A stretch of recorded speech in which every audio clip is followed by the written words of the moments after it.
Students, good morning. Class 4th Hindi first 19 chapter 3rd lecture. बेटा Visvesvaraya, doctor Visvesvaraya के बारे में आपने पढ़ा था। चलिए आगे पढ़ते हैं। विश्वेश्वरैया सौंदर्य प्रेमी थे। उन्होंने कृष्णराज सागर के किनारे एक बहुत सुंदर बाग लगवाया था।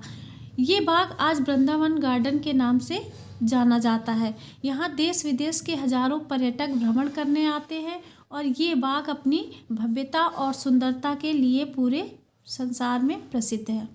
अब कुछ समय बाद महाराज ने उन्हें कर्नाटक राज्य का दीवान बना दिया। किसको? डॉक्टर विश्वेश्वरैया को। तो इस पद पर रहकर उन्होंने शिक्षा, उद्योग और कृषि की उन्नति पर ज़्यादा ध्यान दिया। जगह जगह कल कारखाने लगवाकर उन्होंने उद्योग धंधों को बढ़ावा दिया। उन्होंने भद्रावती नामक नगर में इस्पात का एक कारखाना भी खुलवाया।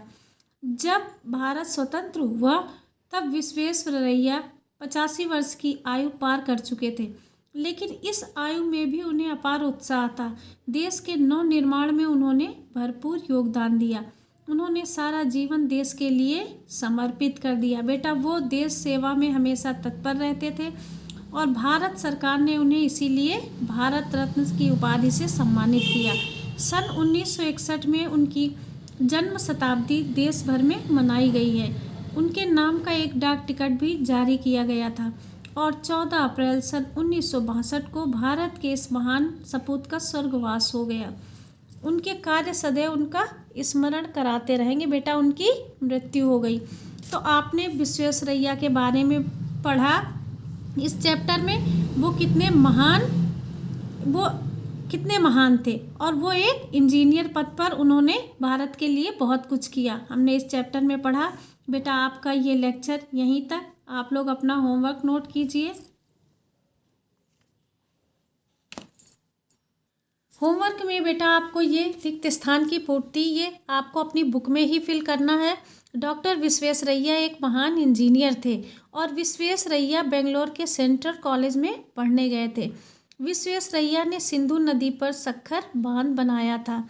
विश्वेश्वरैया ने भद्रावती नगर में इस्पात का कारखाना खुलवाया था और भारत सरकार ने विश्वेश्वरैया को भारत रत्न की उपाधि दी।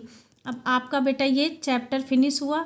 हमें इस चैप्टर से क्या शिक्षा मिलती है कि हमें अपने देश के लिए, जैसे विश्वेश्वरैया ने बेटा किया, अपने देश के लिए कितने सारे काम किए, देश की तरक्की की, ऐसे ही हमें हमेशा देश सेवा के लिए तत्पर रहना चाहिए। ये भी बेटा आपको होमवर्क में ही करना है। इसको आपको अपने बुक में फिल करना है। शब्द रिक्त स्थान भरना है। इसमें शब्द का सही रूप प्रयोग करके रिक्त स्थान भरना है। अगला लेक्चर कल पढ़िएगा। Thank you class.